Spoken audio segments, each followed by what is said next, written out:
Okay. Okay, so it's a new recording. So good morning, Barbara. How are you this morning? I'm very well, thank you, Ron. And how are you this morning? I'm doing good. And today we've got a very interesting topic because we've got a journey on debt. And today the topic is pay yourself first before you pay debt. So the question I would like for you to answer for me is with the two books you've written, Yes, Yes, You and Winter Warrior. The one key thing I took out of there is understanding self. So if we can go into a deep dive of understanding self first, which makes a big difference on paying yourself first before you're paying debt, because you have to understand self first. So if you can maybe go and tell us more about understanding self, Barbara.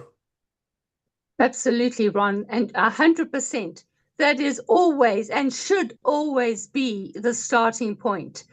The book, Yes, Yes, You, talks about 10 stepping stones, in this case, 10 tools to help us understand ourselves. The book Winter Warrior, The Eight Dimensions of Life, goes deeper, very much deeper, into what I call the eight dimensions of life, the internal, intrinsic dimensions that drive us, feed us, fuel us. You know, Ron, the world is so full of negativity. Bad person, not good enough, not encouraging, did something wrong. If we do not understand ourselves, if we cannot trust, develop, and grow ourselves, we don't have a chance in this world of negative harshness. It has to come from inside, and that inside takes work. Why? One, we're not taught it, but two, very, very sadly, we are so badly conditioned by the world around us, by the people in our lives, our schooling, our government, our church. We are bigger and better than what we are led to believe. Keeping us small, Ron, is an easy tactic for pulling us by the nose to do whatever it is that somebody or somebody else's want from us. If we do not grow ourselves as human beings, standing steady and firm on our two strong feet for what we will stand for and what we will not stand for, we don't have much of a chance of surviving the bullying of the world. And Barbara, you touched on something quite interesting is uh, as we learned the habits from your parents, we learn the habits from the schools, we learn the habits from the churches, we learn the habits from government, because nobody has taught us in financial literacy on money matters. And if you look at schooling, I haven't found a school or university that tells people how to manage debt. Each one talks about budgeting and what you're supposed to do and how to save. But nobody tells you about debt because all of this becomes habits because we adapt the habits from our parents. And by adapting those habits, we adapt it to ourselves and we pass it on to our kids. And hopefully, this episode, what we're doing is to change that mindset and break through those barriers of negative habits. Because if you're not going to take care of yourself, how can you take care of your family? If you're going to make debt the first person you're going to pay, your family's going to go hungry. So the first thing what I say is change your habits and change your mindset. By changing your habits and mindset and say, okay, you missed the bank, you missed the retail store, you missed the loan. You're the stupid one and gave me the money. You're going to stand in a queue. So I want to tell you a story, which is a real story. We've not seen this actual letter. And this is quite interesting. And the person's name is Sipho. And I won't mention the company's name. So Sipho gets this wonderful window envelope and it's red in his postbox. And Sipho was so tired of debt. So what he had is he's got his old bowling hat in the middle of the table. And what he done, he took all his envelopes he gets and he throws it in this hat. So any birthday cards he will read first, or anything that's written, he will read first. But the window envelopes, he will leave in the hat. So anyway, what he done is he will take his pay slip, take his bank account, and see who he can pay first. So anyway, he works out how much he can pay to his creditors. Then he closes his eyes and he puts his hand in the hat and pulls out an envelope. And today he will pay Bank A and Retail C, and so he carries on. Until he got this nasty letter from an attorney. If you do not pay, we will take legal action against you.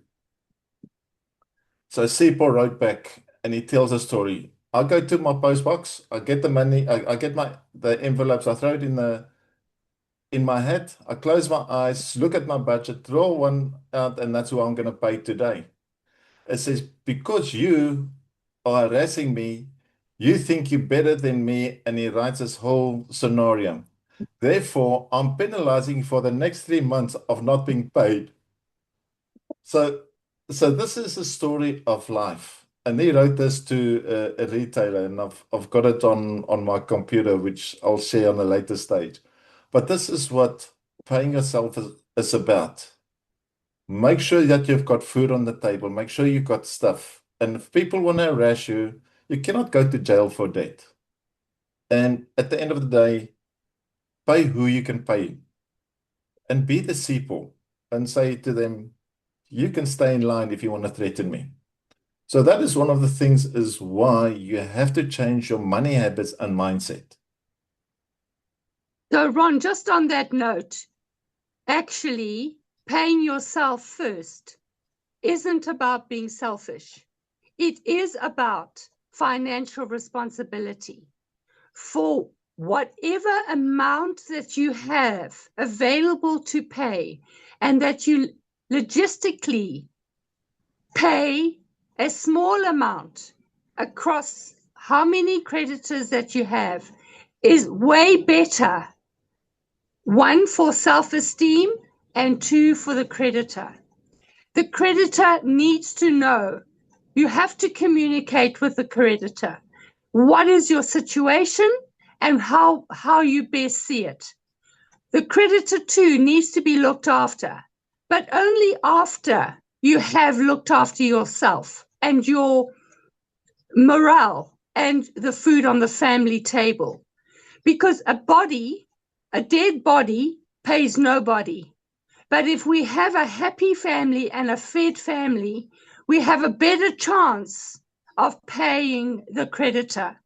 And credit these days is way too easy.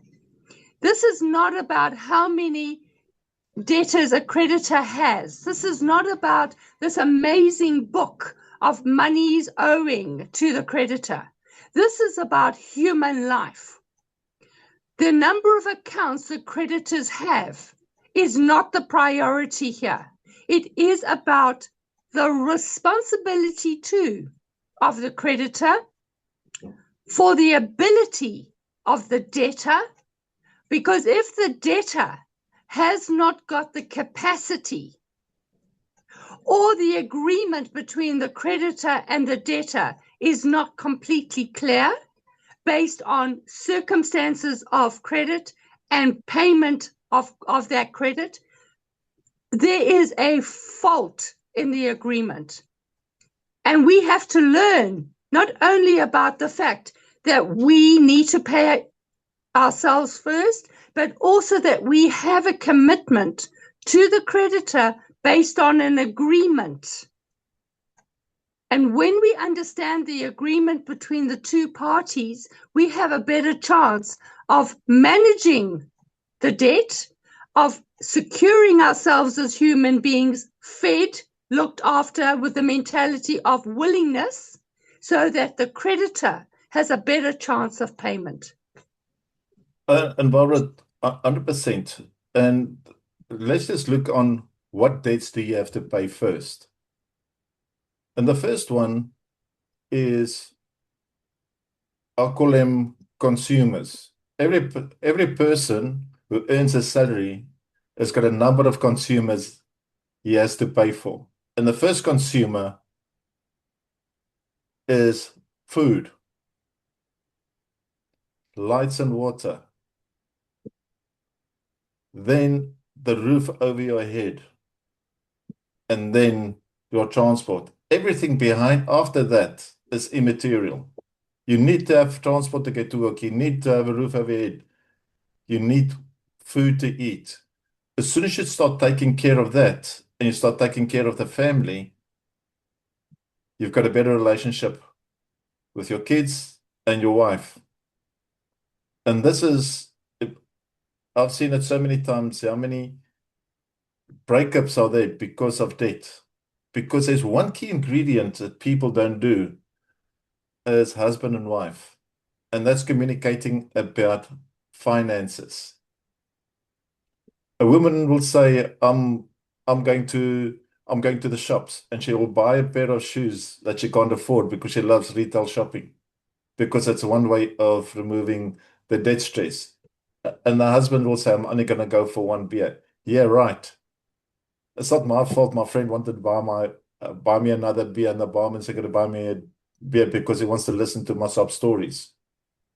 You have to start creating that communication with your kids and your family and sitting down with them and say, this is what your budget is. This is what we're going to spend. What do you want? Yes, I want a pair of tackies. Okay, let's budget for the tackies. So if you got a debt and you've got school clothes, don't wait for January. Start planning in February the year before for the January. And this is how you can start putting stuff together. And we'll go in a deeper dive in one of the episodes, how to split up your paycheck into different scenarios. So if you start paying yourself first, it starts with one thing, and that is discipline.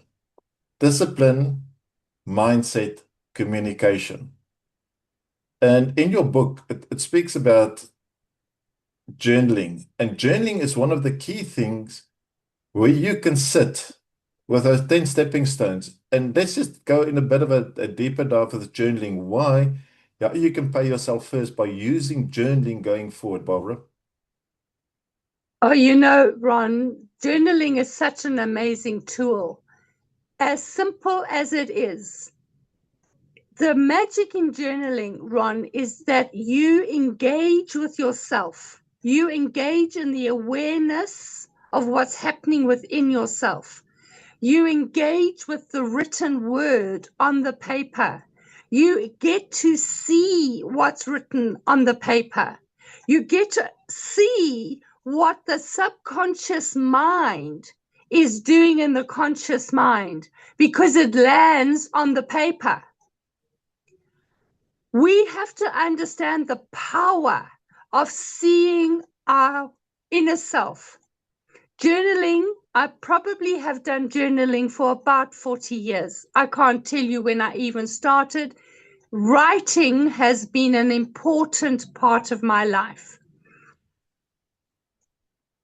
Journaling is a place of sacredness. I sit in the mornings, I call it my yacht process.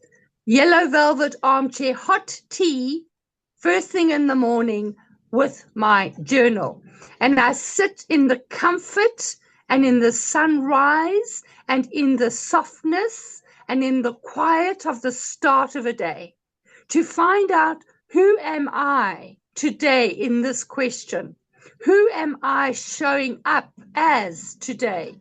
What is it that I need to attend to today?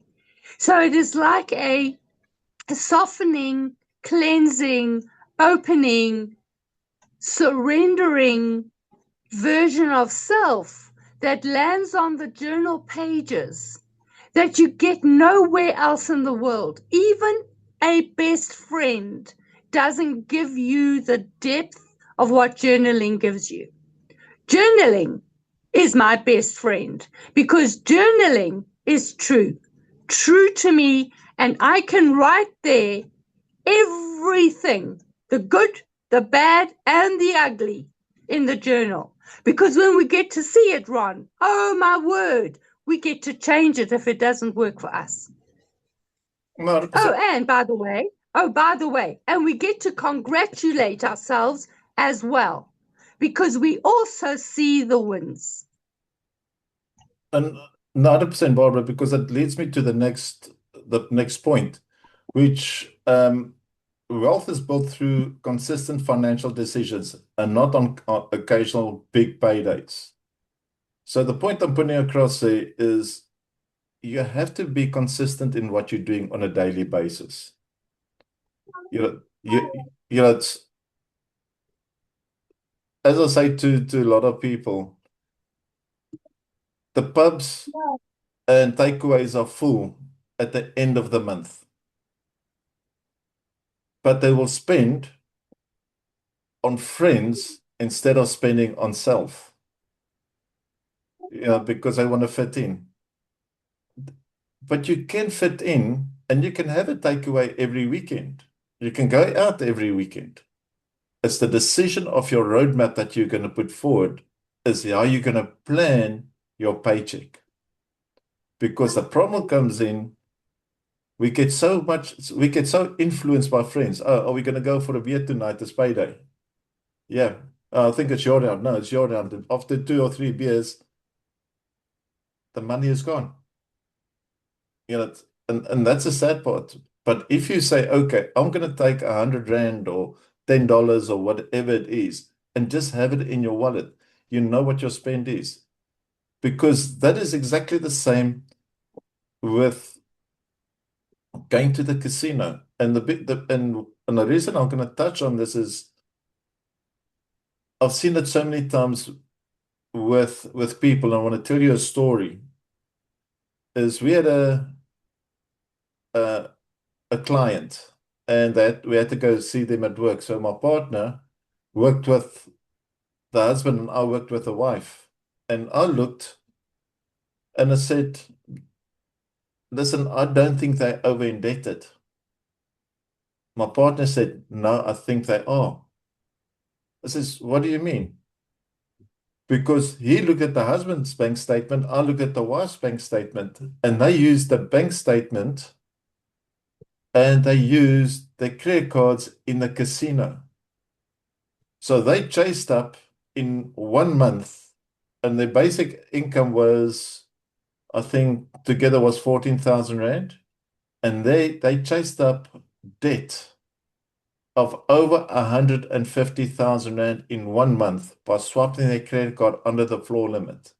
Loan companies were paid out, and they used that money to think they can double it in the casino because they were looking for easy solution because we're tired of debt, and they got hooked into the casino.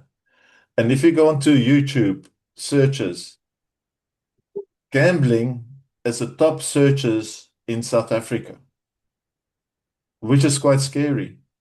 It's not a solution. The solution is understand your mindset of habits, the decisions that you're going to make in yourself, and the decision that you can make with your family. What emergency fund have you put aside if a car breaks down? What emergency is going to be there if you got that flat tire? What emergency have you got for that payment if your child breaks his arm? Do you want to go to a government hospital, or do you want to stick to the private hospitals? You know, you have to have that emergency fund, but it all comes back to communication by paying yourself first. As I said, pay your debts, put the money aside for that emergency. If the credit provider starts harassing you, just put them in the hat and wait for the 3 or 4 months later to pay them. But don't worry about your credit score. That's the other problem. Yeah, but my credit score will be bad. Well, do you want your credit score to look good and your kids haven't got food to go to school? The choice is yours. Do you want to live with the Joneses? Or do you want to suffer and have an unhappy marriage, an unhappy child? At the end of the day, you have to make that conscious decision, do that journaling, pay yourself first, stuff the debt. And I don't worry if the credit providers are listening to this. I says they are the stupid ones. Here's a question. If you look at the latest quarterly report of the crediting monitoring report from the National Credit Regulator, there's about 28 million people who's on the credit bureau, of which nearly 11 million are listed. The sad part is school leavers, university students, pensioners, all credit providers as well. But what they don't tell you, 71 or 70 to 80% of consumers are spending their money on debt before they pay food. The other part is the average consumer sits with 11 accounts, not families, a family household, consumer. Sits between 7 to 11 accounts. If you look at it, the two-part husband and wife married, you're looking at nearly 20 accounts, between 16 and 20 accounts. So this is very important to start paying yourself first. Imagine the courts.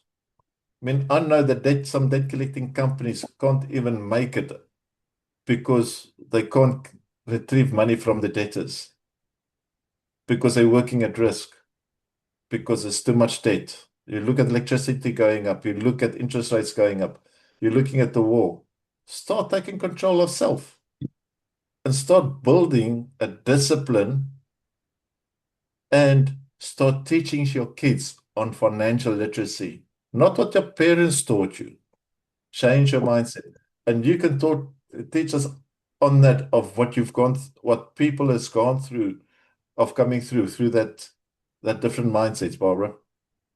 Absolutely. So, Ron, this too, like everything in life, from making a salad to managing our debt, is a creative process.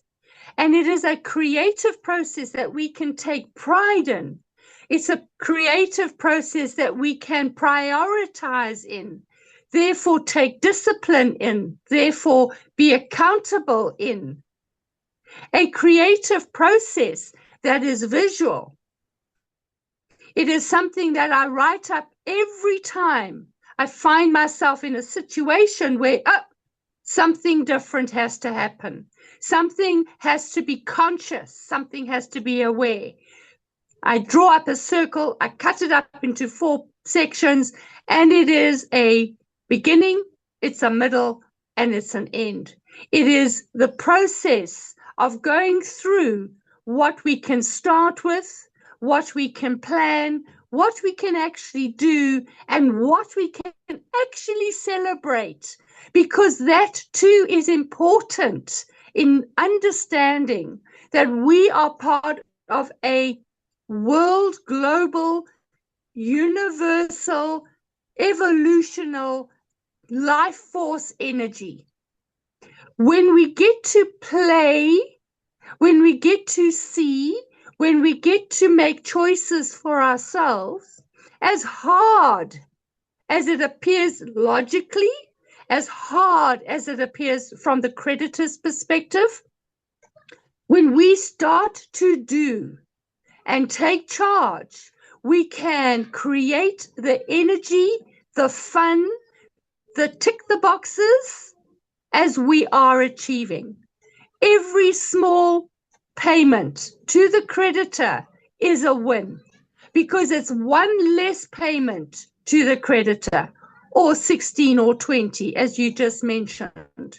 So when we understand that debt too is a life force energy,